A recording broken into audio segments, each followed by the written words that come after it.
Bien chers frères et sœurs dans le Seigneur, que la grâce et la faveur de notre Seigneur descendent et demeurent sur chacun et sur chacune de vous.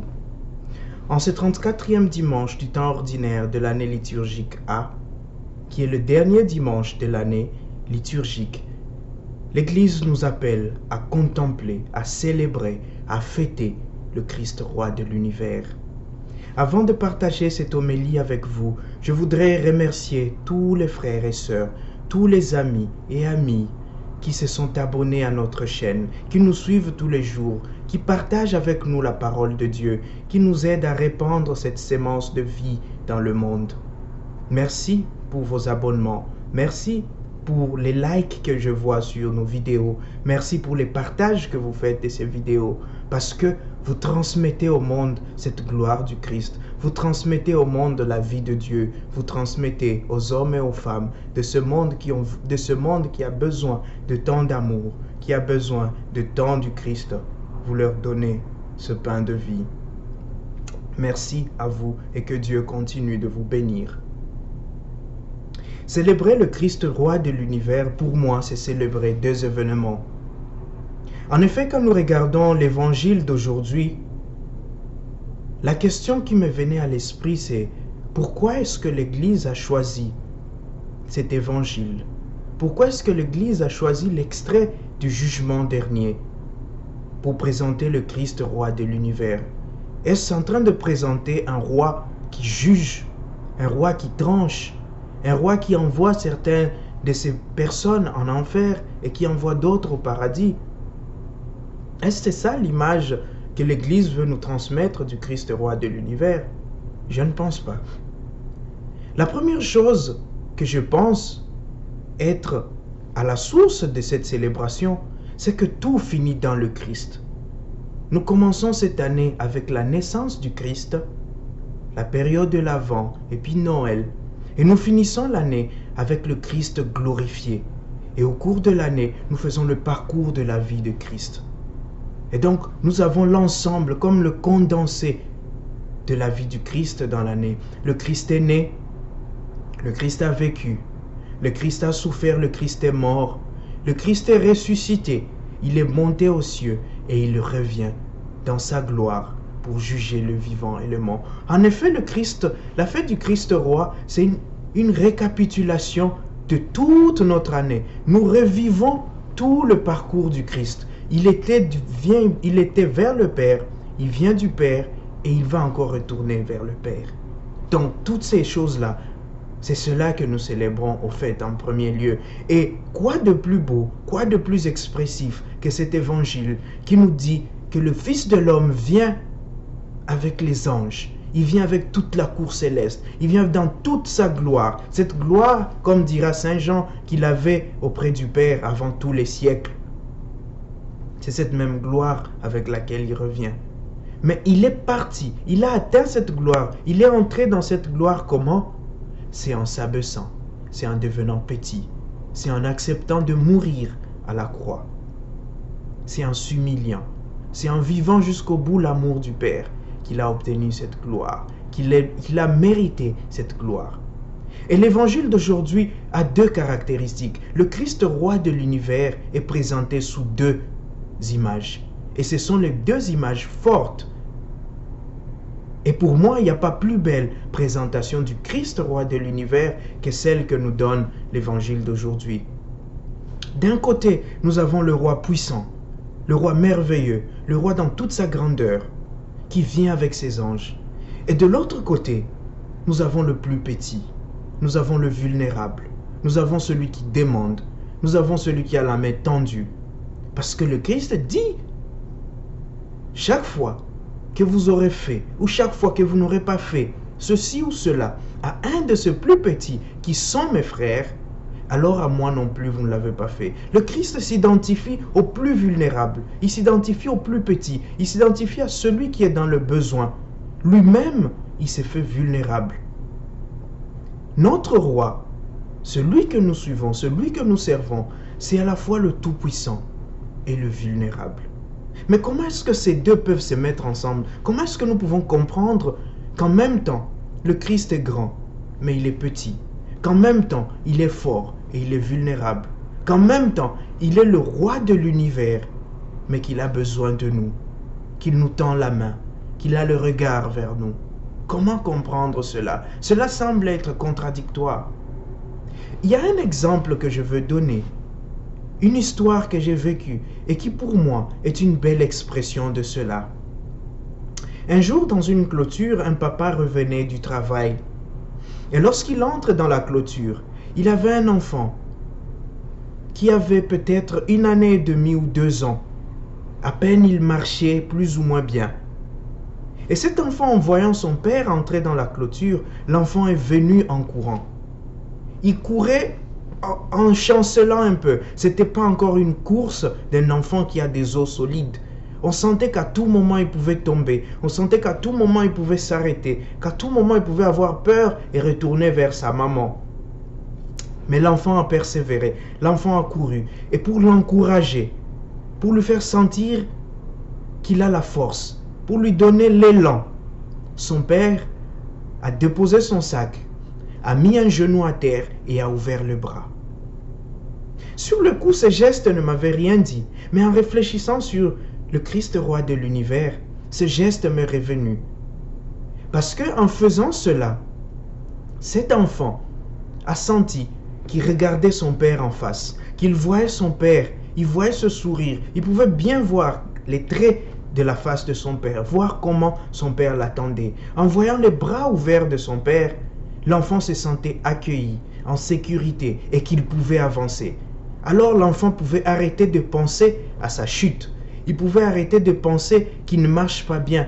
Il pouvait arrêter de regarder à gauche et à droite, d'être intimidé ou d'être attiré par autre chose. L'enfant avait le focus sur son père. Et il est allé. Et alors il s'est jeté dans les bras de son père. Et qu'est-ce que le père a fait? Le père s'est remis debout. Et lorsque l'enfant était debout, cet enfant nous regardait. Il était en hauteur.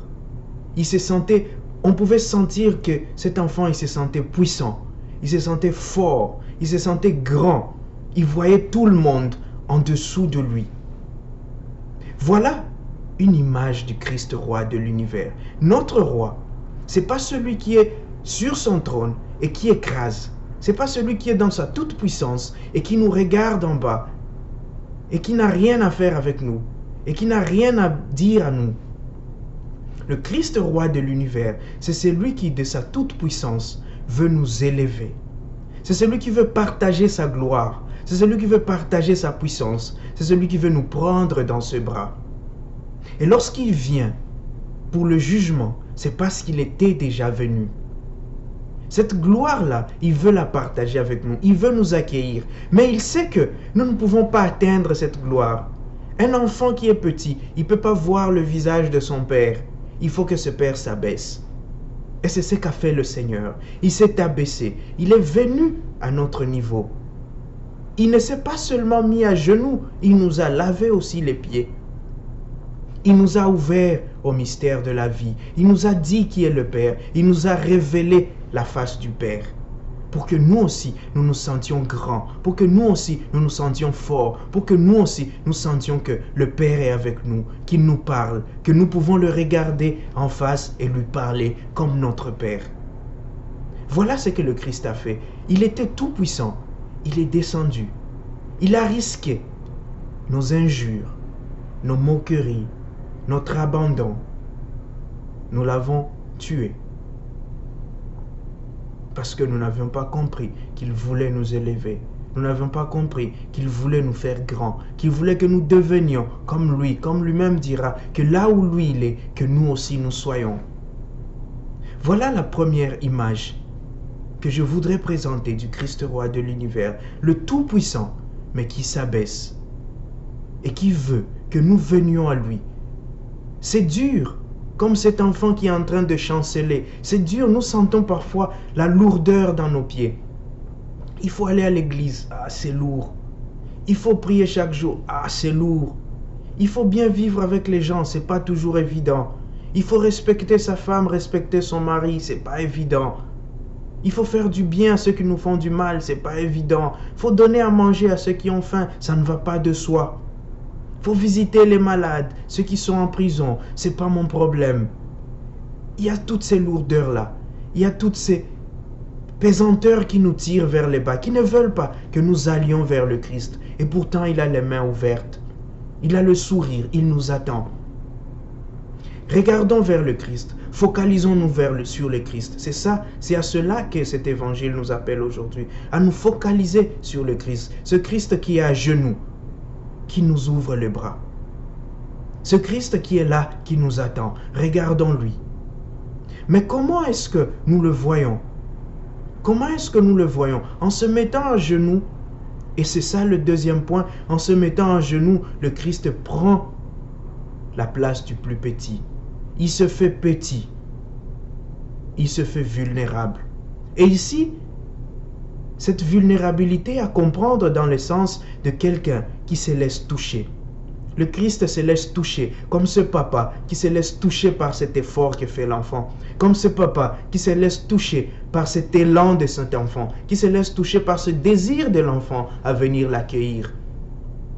Le Christ se laisse toucher par notre désir de le suivre. Il se laisse toucher par notre vulnérabilité. Il se laisse toucher par notre faiblesse. Et lui-même, il en devient vulnérable. Lui-même, il devient ouvert à nous. Il se laisse toucher. Il se laisse atteindre par nos vulnérabilités. Il se laisse atteindre par nos faiblesses. Il se laisse atteindre par nos pleurs, nos larmes, nos doutes, nos échecs. Et il veut nous accueillir pour nous élever. Il veut nous accueillir pour nous purifier. N'hésitons pas donc à aller vers le Christ. N'hésitons pas à ouvrir nos mains au Christ. Et le deuxième point, c'est que nous-mêmes, le Christ nous appelle à faire comme cela. Nous voulons entrer dans sa gloire. Nous voulons devenir comme lui. Nous voulons contempler sa face. Alors, nous devons faire comme lui. Nous devons ouvrir nos bras à tous ceux qui souffrent. Nous devons ouvrir nos bras à tous ceux qui peinent. Nous devons ouvrir nos bras à tous ceux qui ont besoin de nous. C'est cela que le Christ nous demande. C'est sur cela qu'il nous jugera. C'est sur cela qu'il nous interrogera. As-tu donné de l'eau à celui qui avait soif? As-tu donné un abri à celui qui trimait? As-tu été là quand les autres étaient malades? As-tu assisté tes frères? As-tu souri aux personnes qui sont dans la détresse? Voilà les questions que le Christ nous posera. Alors à nous aussi de devenir comme lui. À nous de le regarder et de l'imiter. En cette fin de l'année liturgique, faisons une petite évaluation de nos vies. Combien de fois nous avons ouvert nos bras à ceux qui étaient dans le besoin? Combien de fois nous avons pleuré avec ceux qui pleurent? Combien de fois nous avons aidé ceux qui étaient dans le besoin? Combien de fois nous avons assisté ceux qui criaient au secours? Combien de fois nous avons été comme le Christ, grand mais sachant s'abaisser, vaillant mais humble, puissant mais petit? En cette année qui va commencer, demandons cette grâce au Seigneur. Demandons au Seigneur Jésus la grâce de lui ressembler, la grâce d'être des personnes qui savent accueillir, la grâce d'être des personnes qui savent s'ouvrir, la grâce d'être des personnes qui sont dignes et prêtes à aider, prêtes à dire oui, prêtes à ouvrir les bras et à accueillir les autres. Que le Seigneur nous donne cette grâce aujourd'hui et tous les jours. Amen.